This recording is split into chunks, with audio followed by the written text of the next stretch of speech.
नमस्कार, स्वागत है आपका पद्मेश 24/7 में। मैं हूं अर्चना मिश्रा। आगे बढ़ने से पहले सबसे पहले रुक करते हैं आज की सुर्खियों पर।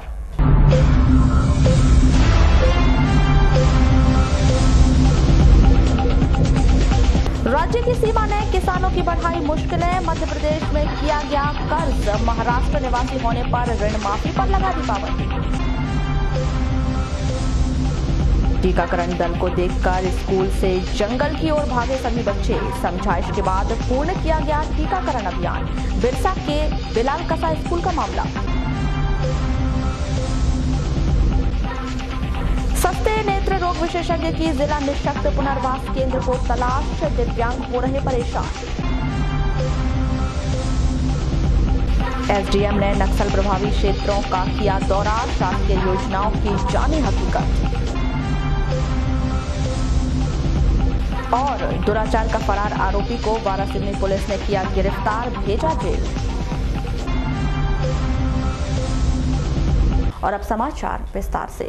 जब किसान ने कर्ज लिया था तो किसान मध्य प्रदेश के थे, लेकिन जब ऋण माफी की बात आई तो किसान महाराष्ट्र के हो गए। यह बात सुनने में भले ही अजीब लगती हो, लेकिन ये बात सच है। मामला कटंगी क्षेत्र से जुड़ा है, जहां बावनथड़ी नदी के किनारे बसे गांवों के लोगों को बैंक और सोसाइटी से लिए गए कर्ज को माफ कराने के लिए शासकीय कार्यालयों के चक्कर काटने पड़ रहे हैं। फिर भी उनकी कहीं भी फरियाद नहीं सुनी जा रही है। प्राप्त जानकारी के मुताबिक बावनथड़ी नदी मध्य प्रदेश और महाराष्ट्र की सीमा में है, जहां किसानों की खेती नदी के इस तरफ मध्य प्रदेश की सीमा में है, जिस पर किसानों ने बैंक और सोसाइटी से कर्ज लिया था। लेकिन वे किसान नदी के उस तरफ यानी महाराष्ट्र की सीमा में रहते हैं, जो नदी के इस तरफ आकर अपनी खेती करते हैं। क्षेत्र में ऐसे कई किसान हैं जिनका नाम मुख्यमंत्री ऋण माफी योजना की सूची में आया है, लेकिन संबंधित अधिकारी उनके ऋण माफी के फॉर्म नहीं भर रहे हैं। मेरा नाम बुधराज संपतराव गोपाल है। मैं महाराष्ट्र का निवासी हूँ, लेकिन मेरी पूर्वजों से खेती यहाँ पर मध्य प्रदेश में हरदोली ग्राम में, और मैं बैंक से कुछ कर्ज लिया था। वो कर्जे का लिस्ट में नाम आने के बावजूद भी उन लोगों ने ग्राम पंचायत से निवासी नहीं हो करके हमारे फार्म सबमिट नहीं किए, इसलिए मैं तहसील ऑफिस में आया था। दीपक पुष्पतोड़े, ग्राम आजमगीर से संयोजक पठार संघर्ष समिति और अन्नदाता किसान संगठन का वर्तमान अध्यक्ष हूँ।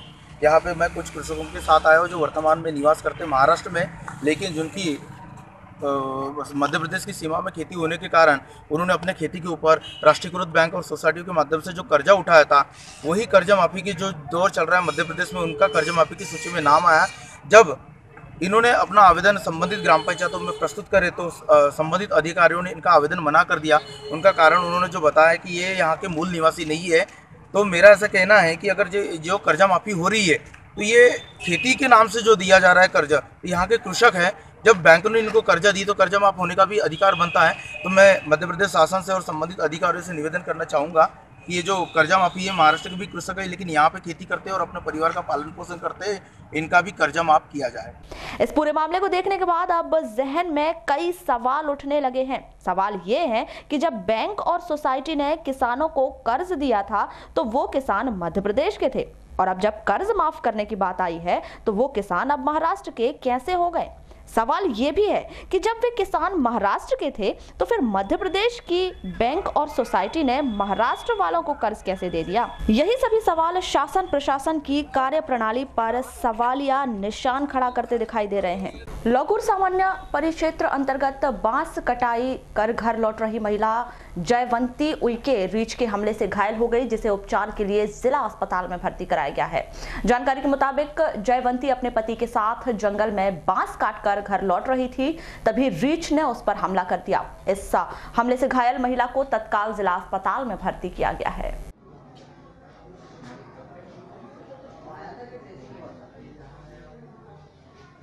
क्या नाम आपका? संतोष सिंह कचवा। क्या है आप? परिक्षेत्र साहिब जैतपुर वन बाग। कैसी घटना है?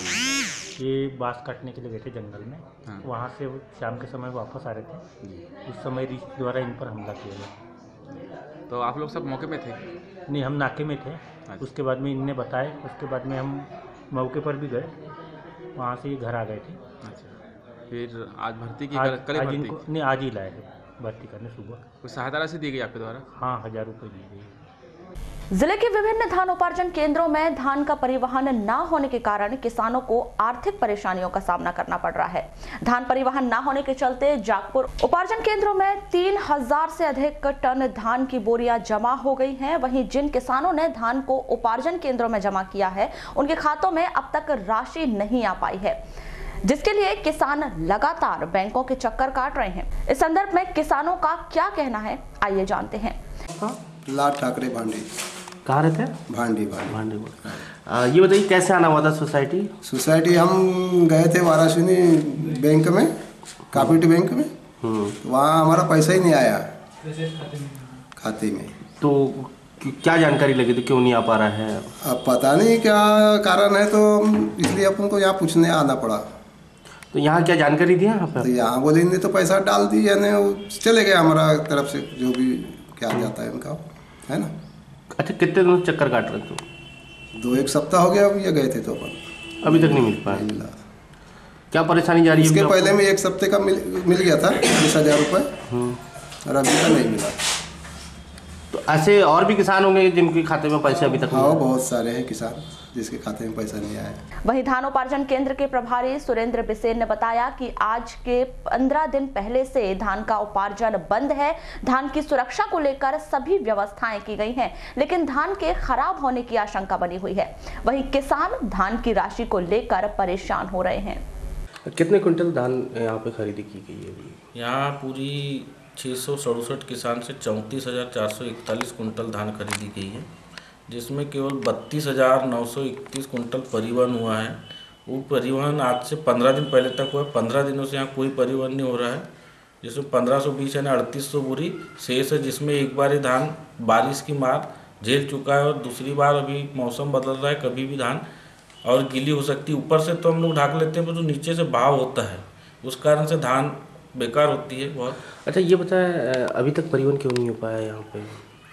परिवहन इसलिए नहीं हो रहा है कि शुरू में यहाँ से परिवहन बहुत अच्छा हुआ कि डेली खरीदी हो रही थी, डेली परिवहन हो रहा था। पर अब ठेकेदारों का कहना है कि जहाँ ज़्यादा डंप माल है हम उसको उठा रहे हैं। करीब 1 सप्ताह से वही बोल रहे थे, वो कल से बोल रहे हैं कि अब आपका जो केप जो है, खापा केप में माल जा रहा था, गर्रा केप में, पूरे तरफ पैक हो गए हैं, वहाँ रखने की जगह नहीं है। और ऊपर से अभी मैपिंग नहीं हुई है गोदाम की कि अब माल कहाँ भेजना है। जैसे सिवनी जाने का चल रहा है, पर सिवनी की मैपिंग नहीं हो पाई है, इसलिए वो नहीं कर रहे हैं परिवहन। जब मैपिंग हो जाएगी तब गाड़ी लगेगी। और आज मेरी परिवहनकर्ता से चर्चा हुई तो उनने और एक नया इशू बताया कि हमने जितना ज़िले का माल उठाए हैं तो हमारा अनुबंध होता है कि हमको उसका 50% भुगतान एडवांस कर दिया जाता है गवर्नमेंट की तरफ से, डीएमओ से। पर अभी तक उनने 1,70,00,000 रुपए का माल करीब परिवहन कर चुके हैं, यानी उतना भाड़े का, पर उनको केवल 60 लाख रुपए दिया गया। इसलिए उन्होंने भी आज आवेदन दिया है कि हम खरीदी। इस संदर्भ में बैंक महाप्रबंधक PS धनवाल ने अपने विचार कुछ इस प्रकार रखे। मेरी जिला विपणन अधिकारी से हुई चर्चा अनुसार ट्रांसपोर्ट जो हैं उनको भुगतान किया जा रहा है। कलेक्टर सर के द्वारा राज्य शासन से के वरिष्ठ अधिकारियों से चर्चा की और उनके द्वारा भुगतान आज किया जाना स्वीकार किया गया है। तो मैं समझता हूं कि वापस ट्रांसपोर्ट यदि परिवहन करना कार्य स्टार्ट करेंगे तो लगभग 10 से 15 दिन के आसपास में ये परिवहन की पूरी नील होने की पोजीशन निर्मित हो सकेगी। सर, अब तक कितनी परिवहन हो चुका है और कितना बाकी है? नहीं, जो उपार्जित धान है लगभग उपार्जन जो इस बार 4.25 लाख मीट्रिक टन का हुआ है, उसमें से आज की डेट में 95,000 मीट्रिक टन परिवहन होने हेतु केंद्रों पर शेष रखा हुआ है। तो इसको उठाने के लिए जो अभी चल रहा है, जिस तरीके से यदि ऐसे ही चलता तो 10 से 15 दिन के आसपास का समय और लगेगा। सर, क्या वजह से ट्रांसपोर्टर ने आज बंद कर दिया सर परिवहन करना? नहीं, अभी तो जो आज का पोजीशन है वो तो मेरी जानकारी में इस तरीके से लाया गया है कि जो ट्रांसपोर्टर का भुगतान था, उनका किराया जो उनको मिलना चाहिए था, उसका लगभग उनको 35-40% ही भुगतान हुआ था। इसके कारण उनको राशि अप्राप्त रहने से उन्होंने कार्य रोका था। शासन द्वारा दिव्यांगों को बेहतर सुविधा एवं उन्हें चिकित्सकीय व्यवस्था प्रदान करने के उद्देश्य से जिले में जिला निःशक्त पुनर्वास केंद्र की स्थापना की गई है, लेकिन इस केंद्र में वर्तमान में दिव्यांगों को चिकित्सकों की कमी खल रही है। इस केंद्र में स्वास्थ्य विभाग अब तक विशेषज्ञ चिकित्सकों की व्यवस्था नहीं कर पाया है।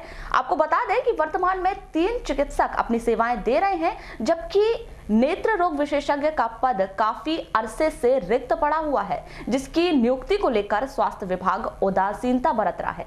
वैसे तो शहर में नेत्र रोग विशेषज्ञों की कमी नहीं है, लेकिन स्वास्थ्य विभाग द्वारा चिकित्सकों के मानदेय को लेकर मोलभाव किए जाने के कारण कोई भी चिकित्सक जिला निःशक्त पुनर्वास केंद्र में अपनी सेवाएं देने को राजी नहीं है। वहीं अनौपचारिक चर्चा के दौरान निःशक्त पुनर्वास केंद्र के प्रशासक श्री चौरे ने बताया कि जिला निःशक्त पुनर्वास केंद्र की व्यवस्था को बेहतर बनाने के लिए सकारात्मक प्रयास किए जा रहे हैं, जिसके तहत जबलपुर के नेत्र रोग विशेषज्ञ की नियुक्ति का प्रयास किया जा रहा है। पुराने समय में जब भी स्कूलों में स्वास्थ्य विभाग का कोई दल टीका लगाने आता था तो बहुत से बच्चे स्कूल से भाग जाते थे या उस दिन स्कूल ही नहीं आते थे। शिक्षा के बढ़ते प्रसार और पालकों एवं बच्चों में स्वास्थ्य के प्रति आई जागरूकता के कारण टीकाकरण दल के स्कूल में आने पर अब बच्चे भागते नहीं हैं। लेकिन गत दिवस स्वास्थ्य विभाग का दल मीजल्स रूबेला टीकाकरण के लिए बिरसा विकासखंड के ग्राम बिलाल कसा पहुंचा तो हालात मुश्किल हो गए।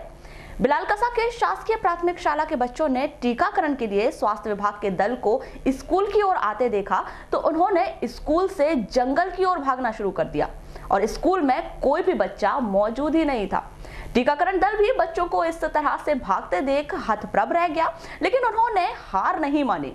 टीकाकरण दल के सदस्यों ने स्कूल के शिक्षकों के साथ गांव में जाकर बच्चों के पालकों को एकत्र किया और बच्चों को समझाकर जंगल से वापस लाया गया। बच्चों को पालकों को मीजल्स रूबेला टीका का महत्व बताया गया और समझाया गया कि बच्चों के सुरक्षित भविष्य के लिए टीका लगाना बहुत जरूरी है। बच्चों के पालकों को भी समझ आ गया कि टीका लगवाना बहुत जरूरी है और उन्होंने गांव के सभी बच्चों को टीका लगवाने में पूरी मदद की। थोड़ी डांट फटकार एवं पुचकार के साथ बच्चों में बाद में खुशी खुशी टीका लगवाया।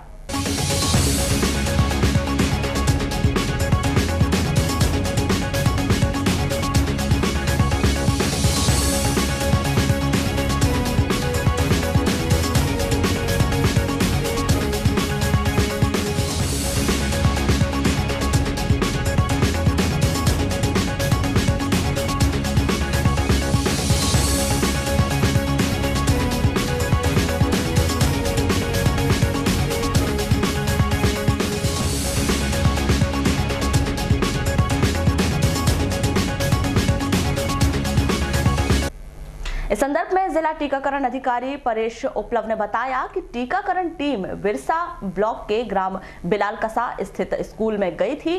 टीम की जानकारी लगते ही सारे छात्र छात्राएं जंगल की ओर भाग गए, जिसके बाद पालकों और शिक्षकों की समझाइश के बाद 52 बच्चों ने टीका लगवाया। सर, ये देखा गया कि बिरसा विकासखंड के अंतर्गत बिलाल कस्सा प्राथमिक शाला स्कूल है, वहाँ के बच्चे टीकाकरण दल को देख के भागे हैं। सर, क्या था सर पूरा मामला? ये मामला ये था कि मेरे भी संज्ञान में आया, जब हमारा वहाँ दल पहुँचा तो बच्चों में एक फियर फैक्टर होता है, डर। तो डर के मारे वो अपनी क्लासरूम छोड़ते हो बाहर भागते हमारा दल देखते से। लेकिन फिर हमारा जो दल है वो स्कूल के टीचरों के साथ उनके गार्जियन से मिला, बच्चों के माता पिता से। माता पिता तो समझाइश दी थी, माता पिताओं ने फिर बच्चों को समझाया और अंततः हमारे प्रयास और शाला के प्रयास से उन बच्चों को टीका लगा। सर, ऐसा लगा नहीं कि बच्चे भागने का कारण क्या लगता है? क्या डर, क्या ये डर ही रहता है। बड़े बच्चों में क्या रहता है कि बड़े बच्चों में जो बहुत कम इंजेक्शन लगते हैं, टीके लगते नहीं हैं। कोई भी बच्चे तो टीका 2 साल तक कंप्लीट हो जाता है, उसके बाद 5 साल में 5 साल बाद कुछ उसका टीका रहता नहीं। तो एक बच्चों में डर भय पैदा हो जाता है। तो डर भय के मारे बच्चे थोड़ा वो हुए थे, अनकम्फर्ट महसूस किए और चल दिए थे। सर, क्या फ़ायदा होते हैं इस इंजेक्शन से? इससे फ़ायदा ये है कि मीजल्स और रूबेला का ये वैक्सीन है। मीजल्स के लक्षण तो हमारे शरीर में समझ में आ जाते हैं, लेकिन रूबेला के जो लक्षण है, रूबेला एक साइलेंट बीमारी है जिसके लक्षण हमारे शरीर में समझ में नहीं आते। लेकिन यदि रूबेला से तो इन्फेक्टेड हो तो उसकी आने वाली जो पीढ़ी है, उस आने वाली पीढ़ी में जो आप तो प्रायः देखने में आता है, तो ये बच्चा समय से पहले पैदा हुआ है, तो ये बच्चा पैदा होते से ही उसकी डेथ हो जाती है, या तो ये बच्चा मेंटली रिटार्डेड रहता है, या तो ये बच्चे का जो जितना विकास होना वो नहीं होता। तो ये सब रूबेला के लक्षण से हो सकता है। तो ये वैक्सीन लगाने से हमारी जो आने वाली पीढ़ी है वो सेफ रहती। जय जवान जय किसान ऋण माफी योजना की पात्रता रखने वाले किसानों के दस्तावेजों का सत्यापन किए जाने को लेकर शुक्रवार को जिला सहकारी बैंक में एक अहम बैठक का आयोजन किया गया, जिसमें शाखा के ब्रांच मैनेजरों और समस्त नोडल ऑफिसरों के बैंक महाप्रबंधक PS धनवाल ने आवश्यक दिशा निर्देश दिए। बैंक सभागृह में आयोजित इस बैठक के दौरान महाप्रबंधक श्री धनवाल ने सभी ब्रांच मैनेजरों और नोडल ऑफिसरों के समय सीमा के पूर्व कार्य पूर्ण किए जाने की बात कही है।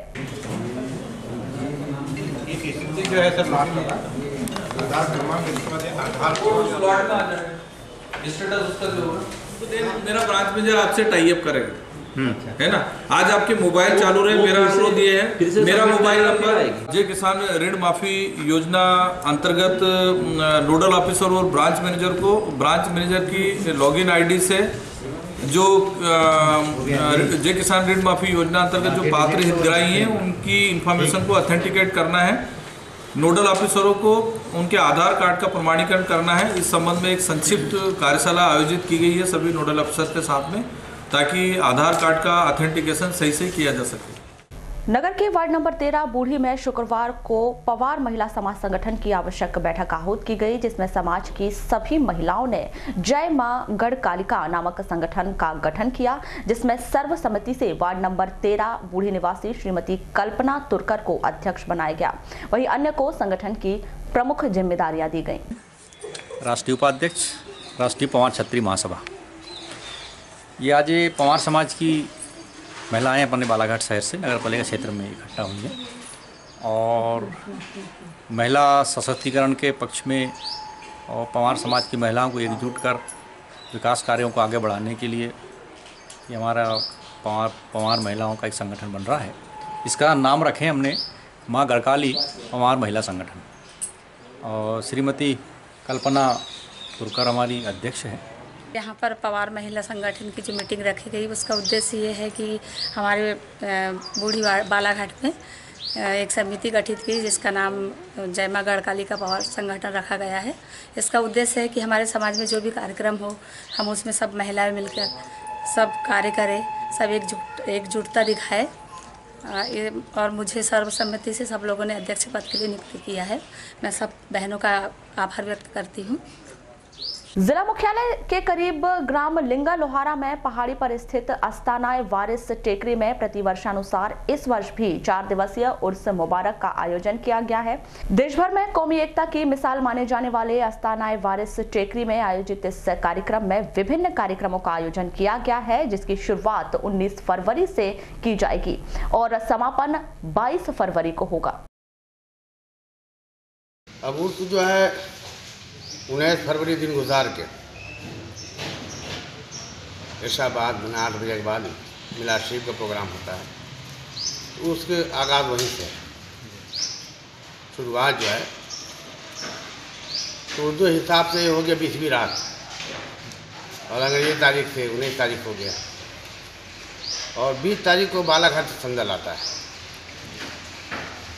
ये काफ़ी है, बालाघाट से संदल आता है और उसके बाद संदल के बाद रात में बहुत बड़ा प्रोग्राम होता है। मौला कायनात की महफिल होती है, महफिल मौला कायनात अली वजहुल करीम अलैहिस्सलाम। आपकी 21 तारीख सुबह जो है 9 बजे परचम कुशाई है, झंडा फहराया जाता है और झंडे के बाद फ़ौरन गज़ल का प्रोग्राम होता है 2-3 घंटे। अब फिर दिन भर कार्यक्रम चलते रहता है। फिर गागर जो है चलता है वही वहाँ से लिंगा से जिब्राइल कुरैशी के घर से और गागर यहाँ वारिस टेकरी आस्ताना वासियाना आश्रम में पहुँचने के बाद बड़े भव्य जुलूस के साथ गागर में देखने की चीज़ है, जिसमें बाजे भी बच्चे हैं, कव्वालियाँ भी होती हैं तमाम, और बम्बई से अली भाई कव्वाल आ रहे हैं और तमाम कव्वाल आते हैं, शरीक होते हैं, अपने अपने हिसाब से पेश करते हैं कलाम। और 11 बजे से कव्वाली शुरू होकर वो 4:13 पर वारिस आलम पनाह का पुल होता है। नक्सली क्षेत्रों में शासकीय योजनाओं की जमीनी हकीकत को जानने के उद्देश्य से एसडीएम केसी बोपचे ने लांजी के देवरबेली बेगा बस्ती का दौरा किया, जहां उन्होंने आदिवासियों से चर्चा कर उनकी समस्याओं को जाना और उनके निराकरण का ग्रामीणों को आश्वासन दिया। इस संदर्भ में एसडीएम श्री बोपचे ने बताया कि कुछ क्षेत्रों में शासन की योजना सुचारू रूप से संचालित की जा रही है। इस संबंध में वहां ग्रामीणों से चर्चा की गई है और योजनाओं की जानकारी ली गई है। अगले दौरे में पटवारी सचिव की बैठक लेकर शासकीय योजनाओं के आंकड़े तैयार किए जाएंगे। सर, कल आपने लांजी क्षेत्र का दौरा किया, जमीनी हकीकत जानी योजनाओं के बारे में, कैसा क्रियान्वयन चल रहा है सर वहाँ पे? अभी मेरे पास लांजी एसडीएम का प्रभार है। मैं कल कुछ शासकीय काम से मैं लांजी के भ्रमण पर था। उस समय मैं अंदर दूरस्थ ग्रामों के, जब बैगा चक्के ग्राम हैं जो देवरबेली क्षेत्र में आते हैं, उन ग्रामों में 2 ग्रामों में दौरा किया और बैगा परिवारों से मेरी रूबरू मुलाकात हुई। मेरा मुख्य फोकस जो शासन द्वारा 1000 रुपये की सहायता राशि बैगा परिवार को दी जाती है महिला सदस्य को, उसके संबंध में, और जो गरीबों को जो पेंशन योजनाएँ जितनी हैं, दिव्यांग, वृद्धावस्था, निराश्रित पेंशन, कई प्रकार की पेंशन योजनाएँ हैं समाज कल्याण विभाग की, उनकी ज़मीनी हकीकत जानना था। कुछ अच्छी खबरें देखने मिली कि हमारी योजनाओं का क्रियान्वयन अच्छे से हो रहा है, कुछ जगह कमियां थी। तो इस संबंध में अब मैं मैदानी स्टाफ की जो लांजी क्षेत्र के जितने हमारे सचिव और पटवारी हैं उनकी बैठक लूँगा और उनको हम दूर करने का प्रयास करेंगे। और जब तक काम करने का मौका मिलेगा लांजी क्षेत्र में, मैं जब भी दौरे में जाऊँगा तो मैं दूरस्थ इलाके में दौरा जाकर वहाँ की वास्तु स्थिति की जानकारी प्राप्त करेंगे और उसको शासन की योजनाओं को अधिकतम लोगों तक पहुँचाने का पूरा प्रयास करेंगे। सर, बैगा पोषण आहार के अंतर्गत जैसे 1000 रुपये जो बैगा महिलाओं को जो मिलता है, उसकी हकीकत क्या है सर? आपने तो जान, उसमें थोड़ा बैंक से भुगतान में प्रॉब्लम हो रहा है, कुछ लोगों ने बताया, और उसको हम दूर करने का प्रयास कर रहे हैं। और चूँकि जब अनुविभागीय अधिकारी या इस तरह का अधिकारी जब लीडिंग करता है तो निश्चित रूप से हमारी योजनाएँ बहुत सफल होती हैं उसमें। सर, उनका सर्वे भी कराया गया, कैसे कितने लोग हैं जो इस योजना के पात्र हैं? अभी मैंने बहुत गंभीरता से गहराई से जांच नहीं कर पाया, समय कम था मेरे पास। अब मैं जब अगला दौरा करूंगा उस समय हम पूरे आंकड़े आप बता पाएंगे कितने पात्र छूट गए हैं इसमें। नगर सहित ग्रामीण अंचलों में शुक्रवार को तापमान में गिरावट देखी गई। आसमान में काले बादलों ने मौसम को खुशनुमा सा बना दिया। मौसम विभाग की माने तो आगामी दिनों में मौसम में बदलाव के साथ बारिश व ओलावृष्टि के संकेत भी बने हुए हैं, जिसने किसानों के माथों पर चिंता की लकीरें खींच दी हैं। आपको बता दें कि किसान 15 दिन पहले ही मौसम की मार झेल चुके हैं। वहीं वर्तमान में किसानों ने गेहूं, चना और सरसों की फसल खेतों में लगाई है। यदि बारिश या ओलावृष्टि होती है तो किसानों को आर्थिक नुकसान उठाना पड़ सकता है।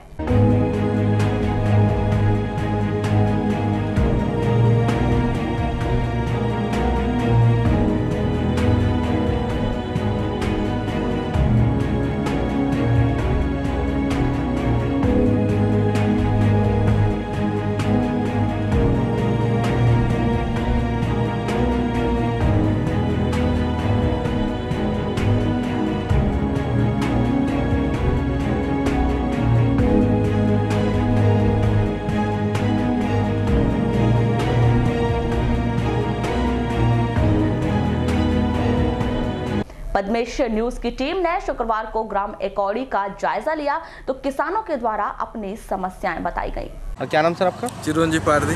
आप एकौड़ी में रहते हैं? एकौड़ी का कृषक हूँ मैं। जैसे अभी देखा जा रहा है कि मौसम में काफ़ी बदलाव आ रहा है, पानी गिरने की भी संभावना लग रही है, तो क्या इसमें फसलों को नुकसान है? अति नुकसान है।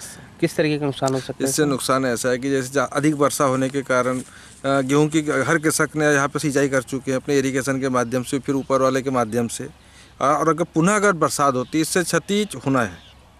सबसे ज़्यादा किन फसलों पे?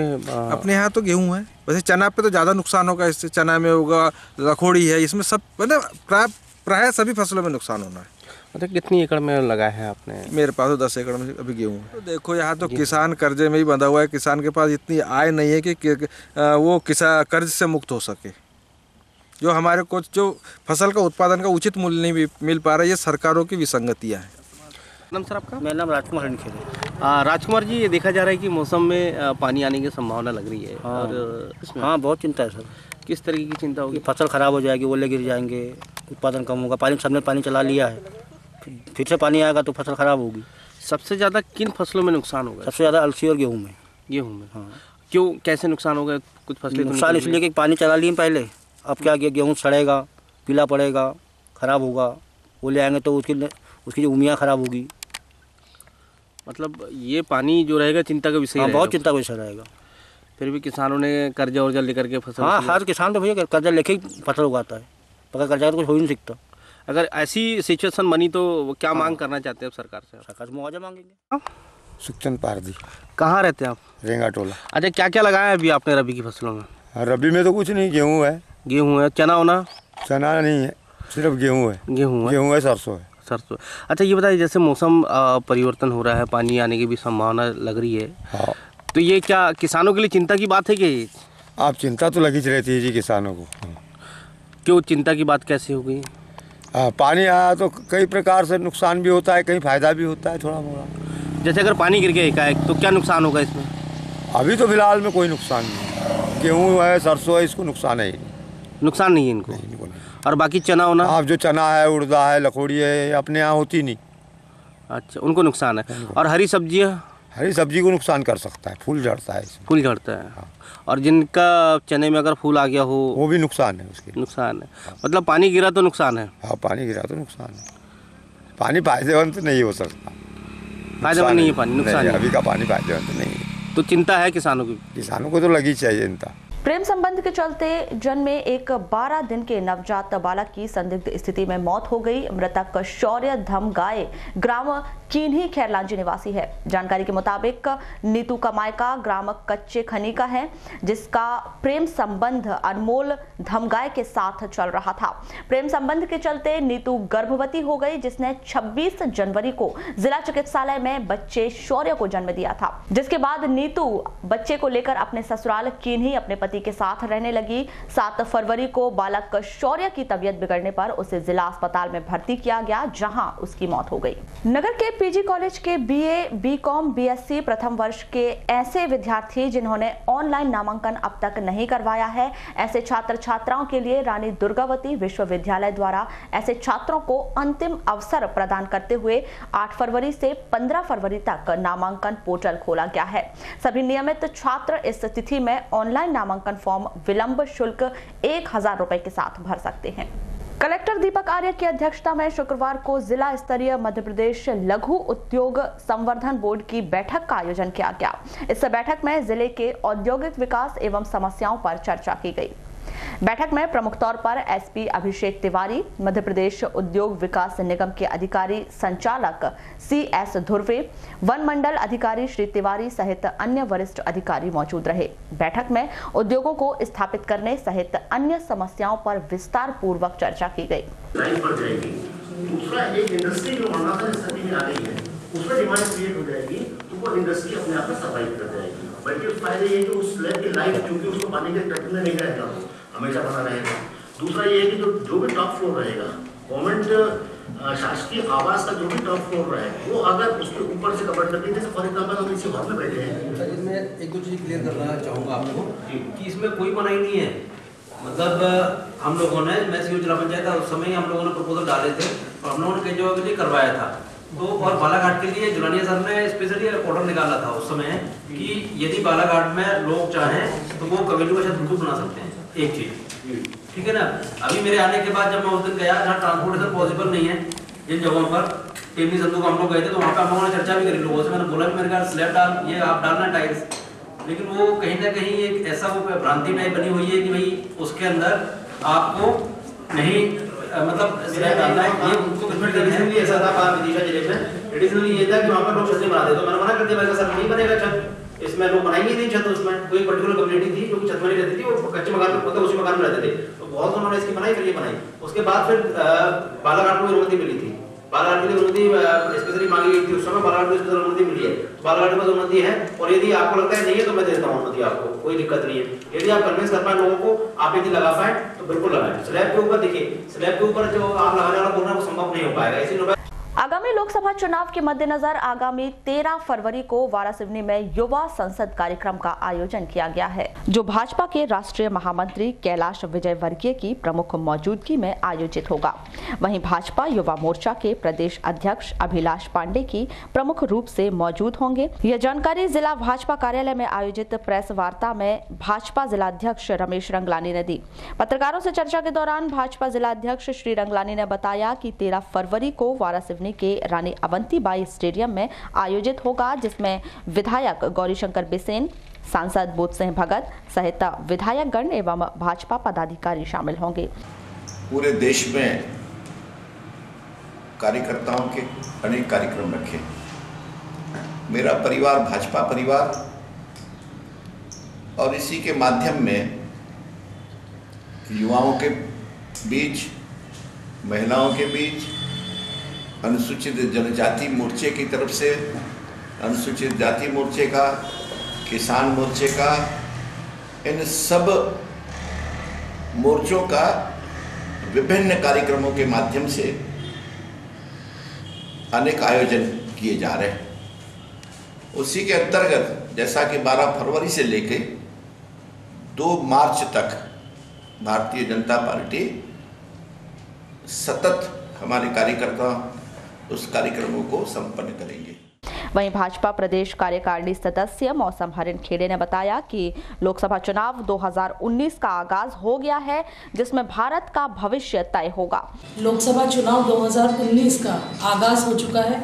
भारत के आने वाले भविष्य के भाग्य का फैसला होना है और भारतीय जनता पार्टी का प्रत्येक कार्यकर्ता इस रणभूमि में हर मोर्चों के माध्यम से हर वर्ग को जोड़ते हुए विजय संकल्प के साथ कूद पड़ा है। इसी कड़ी में केंद्रीय नेतृत्व के निर्देश पर, चूंकि आज पूरे विश्व में सबसे नौजवान हमारा देश भारतवर्ष है, तो ऐसे में युवाओं की बहुत महत्वपूर्ण भूमिका को समझते हुए पहला शुरुआत के रूप में युवा संसद, जिसमें बालाघाट सिवनी लोकसभा के अंतर्गत आने वाली प्रत्येक ग्राम पंचायत से युवा साथीगण उस कार्यक्रम में उपस्थित होंगे, ऐसी तैयारी की गई है। वहीं भाजपा युवा मोर्चा के प्रदेश अध्यक्ष वैभव पवार ने कहा कि युवा सांसद में युवाओं से जुड़े विषयों को रखा गया है। इस कार्यक्रम के माध्यम से युवा अपना विश्लेषण रखेंगे। भारतीय जनता युवा मोर्चा पूरे मध्य प्रदेश में अलग अलग क्लस्टर वाइज युवा संसद, जो कि युवा संवाद की तरह एक कार्यक्रम होना तय हुआ है, बालाघाट में जो आने वाली 13 फरवरी को होगा।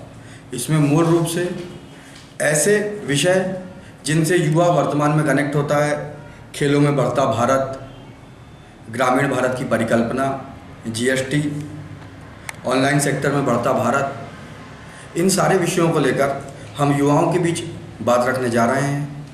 हमने जो पिछले 4.5 साल की सरकार में, केंद्र सरकार ने जो लगातार भारत के विकास में काम किए हैं, उन सारे विषयों की जानकारी जनता तक पहुंचाने के लिए, साथ ही साथ युवाओं का इन सारे विषयों को लेकर क्या विश्लेषण है, इन सारे विषयों की जानकारी को लेकर आने वाली 13 फरवरी को वारासिवनी में ये कार्यक्रम होने जा रहा है।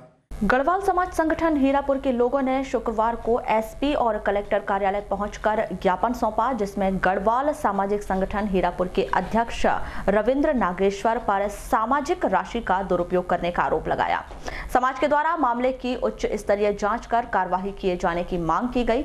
समिति के सदस्य तरुण बनवारी ने बताया कि अध्यक्ष रविंद्र नागेश्वर द्वारा राज्यसभा सांसद निधि से आई शासकीय राशि एवं सामाजिक राशि का दुरुपयोग किया गया है, जिसकी जांच होनी चाहिए। तत्कालीन राज्यसभा सांसद भगत सिंह कुलस्ते जी के द्वारा 15 लाख की राशि गढ़वाल सामाजिक संगठन हीरापुर में दिया गया था और जिसको उसी दिन 7,50,000 निकाल दिया गया बिना प्रस्ताव के, बिना सहमति के। इसके बावजूद भी बहुत सारे ऐसे जो समाज संगठन के माध्यम से जो पैसे आते रहे हैं, उनकी भी काफ़ी अनियमितता हुई है। सम्मानीय कलेक्टर महोदय को भी ज्ञापन दिया है और एसपी महोदय को भी हमने ज्ञापन दिया है और उनसे हमने एक निवेदन किया है कि इस पर त्वरित कार्रवाई करके जो भी जिस प्रकार से भी अनियमितता या धोखाधड़ी या 420 जो भी आती है, इस पर तत्काल कार्रवाई करके एक FIR दर्ज करा करके इसका दूध का दूध पानी का पानी करवा दिया। लालबर्रा के बस स्टैंड के चारों ओर फैले अतिक्रमण की वजह से काफी अव्यवस्थाएं पैदा हो रही हैं। लोगों ने बस स्टैंड की भूमि तक पर अतिक्रमण कर लिया है, जिसके चलते बसों को स्टैंड में खड़ा करने में भारी दिक्कतें हो रही हैं। वहीं प्रशासनिक कार्यवाही में महज औपचारिकता ही निभाई जा रही है, जिससे स्थानीय जनों के द्वारा विरोध किया जा रहा है।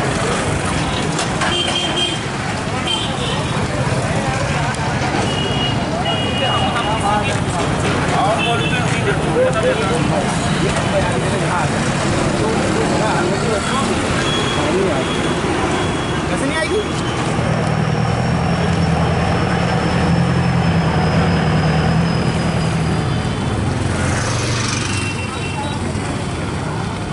आपसे अनुरोध करना चाहता हूं कि हमारा जो बस स्टैंड का जो 1 एकड़ 26 डिसमिल का जो रकबा है उसको खाली करके देते हैं, क्योंकि बसें इस समय बहुत ज़्यादा हो गई हैं। जन सुविधा को देखते हुए हमें रोड पे बसें लगाना पड़ता है, जिसकी वजह से भी ट्रैफिक बहुत जाम होता है। कितने दिन हो गए आदेश जारी? आज ये आदेश जारी हुए लगभग 1 महीना हो गया। उन लोग दूसरे दिन ही फौरी तौर पर आए, नाप करके चले गए और कुछ नहीं। और आज भी ये आदेश आए रोड के 7 तारीख के आदेश आए कि यहाँ पर हमारे को जवाब प्रस्तुत कर रहे हैं, और 8 तारीख को आज दे रहे हैं। सिर्फ 2 दुकानदार को यहाँ पर हमारे को मिले हैं नोटिस कि 3 सेट अपने खोल लो। 3 सेट खोल लेने से क्या हो रहा है?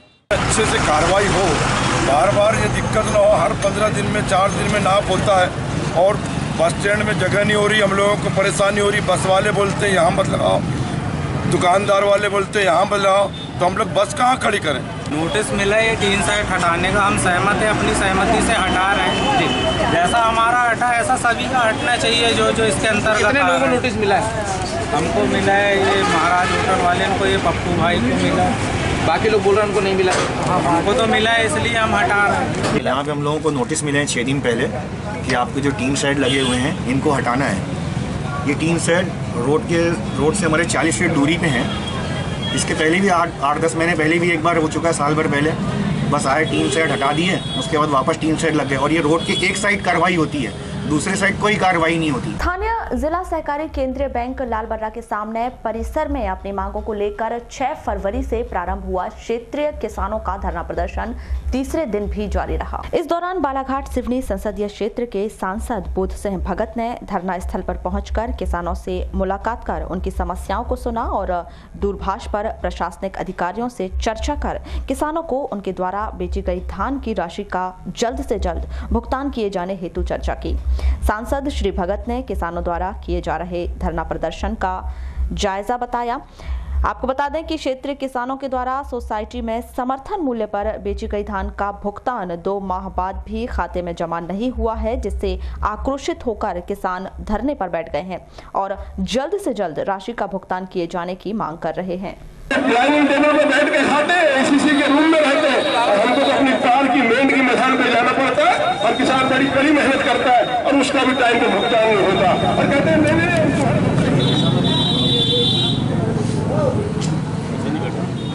एक अकबर बिरबल का किस्सा बैठो ना, प्रेम से पहले अब जब नई अंडे हो जाएंगे बहरे ट्रैक्टर को भी हम अभी जो यहाँ सांसद जी पहुँचे थे, सांसद जी आए, हमें अच्छा लगा कि किसी ने तो हमारी सुन लिया। और सांसद जी की सरकार केंद्र में है, उनका तो कुछ प्रभाव पड़ेगा। वो शासकीय अधिकारियों से हमने बात भी किया, SDM से बात किया, कलेक्टर साहब से बात हुई, सभी से बात हुई। उनका ये है कि आश्वासन है कि तकलीफ तो है सर, इसको हम दुरुस्त करेंगे, पर ऐसा कोई ठोस निर्णय नहीं मिला। धरना प्रदर्शन जारी रहेगा? धरना प्रदर्शन जारी रहेगा। कल बहुत बड़ा धरना रहेगा हमारा। हम लोग सारे क्षेत्र के किसानों को बुलाएंगे और हो सके तो चक्का जाम भी करेंगे। अगर कोई अधिकारी हमारी सुन लेता है, कोई आश्वासन देता है तो हम नहीं करेंगे, और नहीं तो हमें तो करना पड़ेगा। किसानों की समस्या है, उनने धान बिक्री किया, एक तो धान उठ नहीं रहा है उनका, और जिनने धान बिक्री कर दिए, माल उड़ भी गया तो उनको पेमेंट नहीं मिल रहा है। आज उनके घर में खाने पीने के लिए कोई नहीं बचा है, साधन नहीं बचा है। कल कोई बीमार हो जाता है, उनके घर में कई प्रकार की, कोई लड़के बीमार हो जाते हैं, पत्नी बीमार हो जाती है तो उनकी इलाज के लिए पैसा नहीं है, पढ़ाई लिखाई करने के लिए लड़के बच्चों के लिए फीस भरने के लिए पैसा नहीं है। बहुत तकलीफ है उनकी, और ये सरकार जो है उनका भुगतान नहीं कर रही है।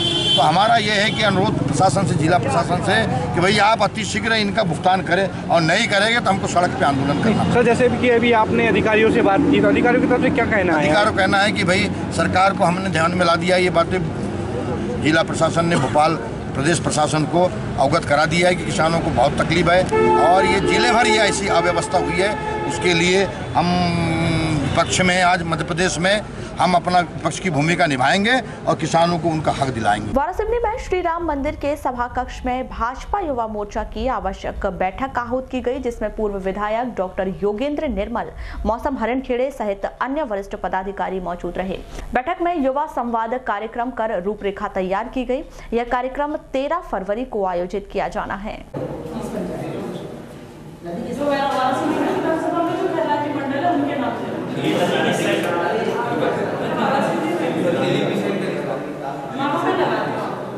आज बैठक रखी गई है। युवा संसद का एक कार्यक्रम है जिसमें लोकसभा स्तर का कार्यक्रम वारासिवनी में रखा गया है।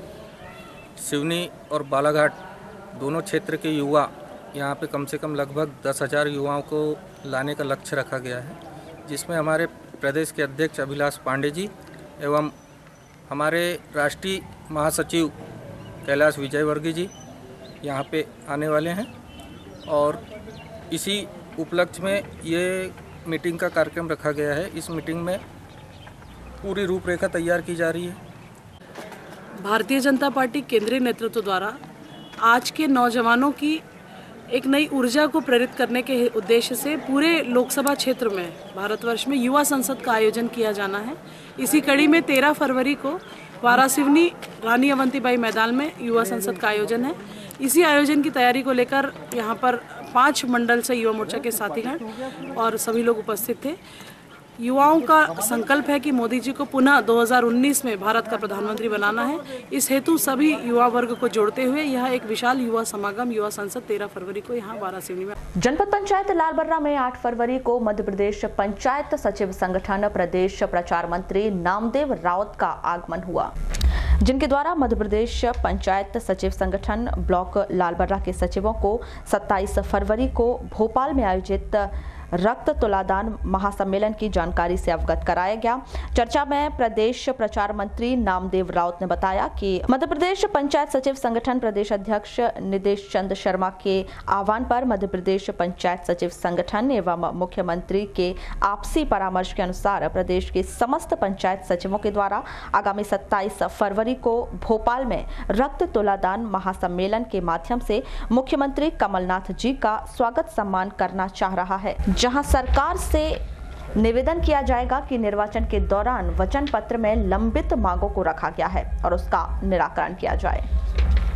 मध्य प्रदेश पंचायत सचिव संगठन प्रदेश संगठन आदरणीय दिनेश चंद शर्मा जी अध्यक्ष जी के आह्वान पर मध्य प्रदेश पंचायत सचिव संगठन एवं माननीय मुख्यमंत्री महोदय के आपसी परामर्श के अनुसार प्रदेश संगठन के दिशा निर्देशानुसार प्रदेश के समस्त पंचायत सचिव आगामी 27 फरवरी को भोपाल में रक्त तुलादान महासम्मेलन के माध्यम से प्रदेश के माननीय मुख्यमंत्री महोदय आदरणीय कमलनाथ जी एवं उनके मंत्रिमंडल का रक्त तुलादान महासम्मेलन के माध्यम से स्वागत सम्मान करना चाह रहा है। और उस सम्मेलन में हमारा निवेदन है सरकार से कि जो निर्वाचन के दौरान वचन पत्र में जो हमारी लंबित मांगों को रखा गया है उसका निराकरण किया जाए। जी, तो अभी सचिवों को क्या मतलब जानकारी दी गई आपके द्वारा? आज हमारा ब्लॉक भ्रमण चल रहा है। कल हमने जिला संगठन के माध्यम से किरनापुर एवं लांजी की भी बैठक ली। आज संक्षिप्त रूप से लालबर्रा ब्लॉक के साथियों के साथ कार्यकारिणी के साथ हमने विचार विमर्श किया कि रक्त तुलादान महासम्मेलन को कैसे सफल किया जाए। क्या तैयारी चल रही है जो रक्त तुलादान जो होने वाला है सीएम साहब का, उसके लिए? हम लोग लगातार सचिवों से संपर्क बनाए हुए हैं और रोज़ ही इस विषय पे हम लोग संक्षिप्त ग्रुप के माध्यम से व्हाट्सएप ग्रुप के माध्यम से चर्चा करते रहते हैं। आगे की रणनीति जैसे जैसे जिले स्तर या प्रदेश स्तर से हमको मार्गदर्शन प्राप्त होता है उसके आधार पे हम लोग रणनीति पर काम कर रहे हैं और हम लोग यहाँ से 26 तारीख को निकल जाएंगे भोपाल के लिए और वहाँ माननीय मुख्यमंत्री महोदय का रक्त तुलादान कर स्वागत करेंगे। लालबर्रा के उत्कृष्ट विद्यालय सभा मंच में शुक्रवार को अखिल भारतीय ओबीसी महासम्मेलन लालबर्रा इकाई की बैठक आहूत की गई, जिसमें प्रमुख तौर पर संगठन के प्रदेश प्रभारी सौरभ लोधी, प्रदेश सचिव चेतन पटले सहित संगठन से जुड़े वरिष्ठ पदाधिकारी मौजूद रहे। इस दौरान अतिथियों के द्वारा ओबीसी वर्ग के संवैधानिक अधिकारों पर अपने विचार रखे गए। इसके बाद सर्वसहमति से ओबीसी महासभा की ब्लॉक कार्यकारिणी का गठन किया गया, जिसमें ओबीसी महासभा ब्लॉक अध्यक्ष रामचंद्र सिहौरे को नियुक्त किया गया। साथ ही अन्य पदाधिकारियों को उनके दायित्व सौंपे गए। इस दौरान ओबीसी महासभा प्रदेश प्रभारी सौरभ लोधी के द्वारा अपने विचार व्यक्त किए गए। आप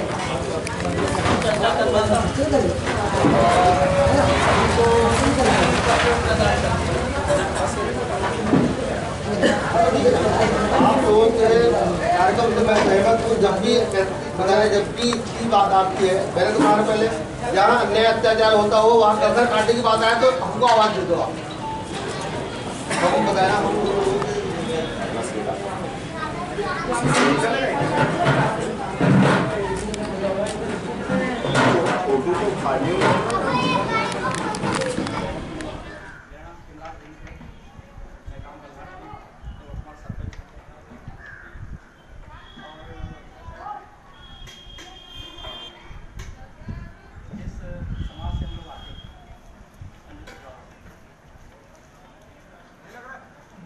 जहाँ हो रहा हो वो सिर्फ ओबीसी साथी या दलित साथी या पिछड़ा साथी अपने इस कार्यक्रम में तन मन धन से जुड़कर इस कार्यक्रम को आगे बढ़ाएं। ये मेरी हार्दिक अभिनंदन जय है। जय हो। वारासिवनी में गत दिनों नाबालिग लड़की के साथ हुए बलात्कार की घटना के आरोपी रोविंद्र बरकड़े को पुलिस ने गिरफ्तार कर न्यायालय में पेश कर उपजेल भेज दिया है। जानकारी के मुताबिक हाल ही में 17 वर्षीय नाबालिग लड़की को आरोपी ने अपहरण कर उसके साथ दुराचार किया था, जिसको लेकर लड़की के परिजनों ने वारासिवनी में गुमशुदगी की रिपोर्ट दर्ज कराई थी।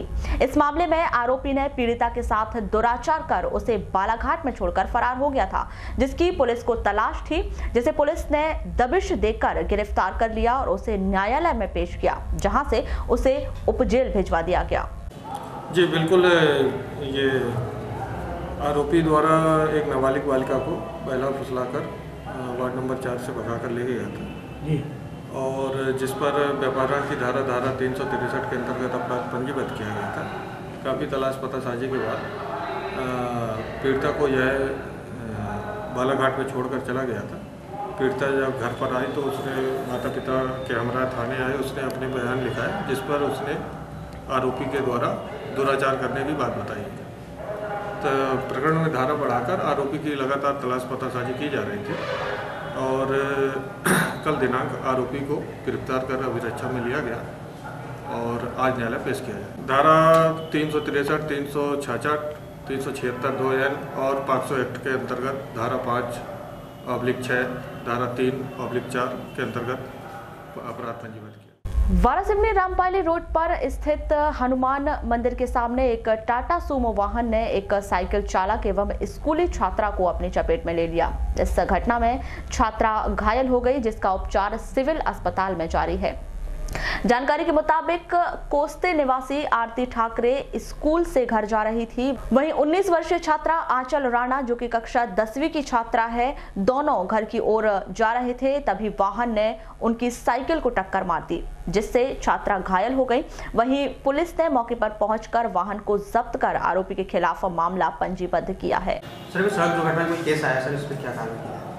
अभी करीब 2 बजे सूचना मिली कि रामपाली रोड में एक्सीडेंट हुआ है, जिस पर पुलिस मौके पर गई है तो देखा है कि आरोपी लोकेश बोगचे शराब की नशे में वाहन क्रमांक MP 20 HA 5888 चलाते हुए आया और स्कूल से आ रही 2 बच्चियां को उसने ठोकर मारा, जिससे बच्चियों को चोट लगी है। बच्चियों की रिपोर्ट पर थाना वारासिवनी में अपराध पंजीबद्ध किया गया है और ड्राइवर आरोपी जो है इसमें शराब के नशे में है, जिसका मुलाजा करा के वैधानिक कार्रवाई की जाएगी। सर, कहाँ की घटना है ये हनुमान मंदिर के सामने एक्सचेंज के पास रामपाली रोड की स्थित घटना है। सर, बच्चियाँ कौन थी और किधर से आ रही थी? बच्चियाँ आरती ठाकरे और आंचल राणा दोनों कक्षा 11वीं में कमला नेहरू स्कूल में पढ़ती हैं और ये बच्चियां अपने स्कूल से घर की ओर जा रही थी, तब ये एक्सीडेंट हुआ। सर आरोपी कहाँ का रहने वाला और कहाँ जा रहा था? आरोपी ददिया थाना लालबर्रा का रहने वाला है। सर आई थिंक देखने में मिलता सर कि जो 4 पहिया वाहन है उसमें ड्राइवर और शराब के नशे में दिखाई देते हैं सर। बिल्कुल, इस पर वरिष्ठ अधिकारियों के भी स्पष्ट दिशा निर्देश प्राप्त हुए हैं कि ऐसे लोगों को चिन्हित करके और इनके विरुद्ध वैधानिक कार्रवाई की जाना सुनिश्चित करें, और जिसके पालन में लगातार चेकिंग की जा रही है। और जो भी शराब के नशे में अगर कोई घटना या दुर्घटना होती है तो उसमें उसके लाइसेंस को निरस्तीकरण के लिए। बैहर के न्यायिक दंडाधिकारी प्रथम श्रेणी मधुसूदन जंघेल की अदालत ने वन्य प्राणी का शिकार कर खाल बेचने के आरोप में छत्तीसगढ़ राज्य के 3 आरोपियों को 3-3 साल का सश्रम कारावास और 10-10 हजार रुपए के अर्थदंड से दंडित किया है। तीनों आरोपी धीरपाल ग्राम मुरवाही निवासी घसिया, ग्राम जामुनपानी निवासी सालिग्राम केशनार सभी जिला कवर्धा निवासी हैं, जिनके खिलाफ वन्य प्राणी को जहर खिलाकर उनका शिकार एवं खालों को अवैध रूप से बेचने का आरोप था। बुलेटिन के अंत में एक बार फिर नजर डालते हैं आज की हेडलाइंस पर।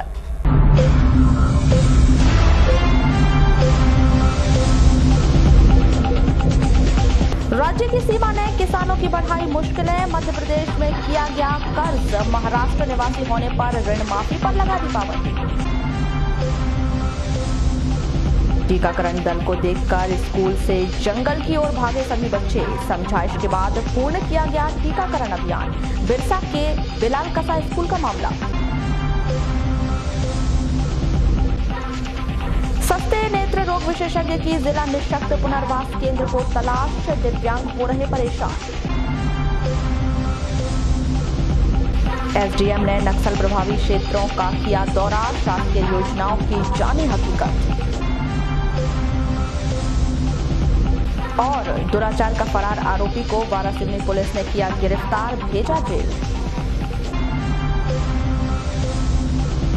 तो ये थी अभी तक की खास खबरें। खबरों की ज्यादा जानकारी के लिए लॉग ऑन कीजिए www.balaghat-express.in पर। इसके अलावा आप अपने एंड्रॉइड फोन से प्ले स्टोर पर जाकर बालाघाट एक्सप्रेस ऐप भी डाउनलोड कर सकते हैं। तो आज बुलेटिन में बस इतना ही। अगले न्यूज बुलेटिन के साथ फिर मुलाकात होगी, तब तक के लिए नमस्कार।